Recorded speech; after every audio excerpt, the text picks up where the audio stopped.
বিশেষ করে আমি যেহেতু চাকরি করি, সেই জন্য আমার ওই চাকরির স্তরে যাওয়াটাই মুশকিল হয়ে যাচ্ছে। অনেক ডাক্তার দেখাই, বেশিরভাগ ডাক্তারই আমাকে সাজেস্ট করেন অপারেশন। তারপরে আমি ডক্টর সৌম্য চক্রবর্তী হসপিটালে বসেন, ওনার অ্যাপয়েন্টমেন্ট নিই এবং ওনাকে আমি দেখাই।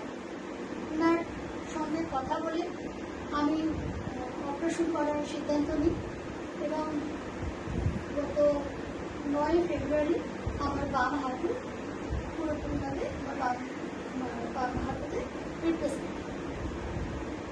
আমি প্রায় তারপরে বাড়িতে আসলাম 2 দিন বাদে। আসার পর আমার ফিজিওথেরাপি শুরু হলো। আমার ফিজিওথেরাপিস্ট ছিলেন ডক্টর পূর্ণেন্দু কর।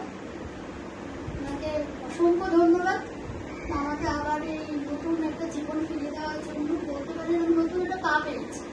তাই 1 মাসের মধ্যে আমি সুস্থ হয়ে গেছি এবং রাস্তায় আমি হাঁটাও শুরু করে দিয়েছি। এবং 1.5 মাসের মাথায় আমি আমার কর্মস্থলে আমি জয়েন করেছি।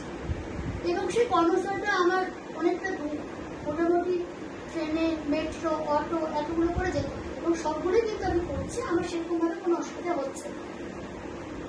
তাই আমি প্রত্যেককেই বলবো, যারা এরকম দীর্ঘদিন ধরে হাঁটু ব্যথার সমস্যায় ভুগছেন, তারা হয়তো ভয় পাচ্ছেন। কারণ আমিও ভয় পেয়েছিলাম যে এই হাঁটু আমি আবার ঠিক হবে কিনা, আমি হয়তো পঙ্গু হয়ে যাবো, বিছানায় পড়ে থাকবো, বয়সটাও আমার অনেকটাই কম।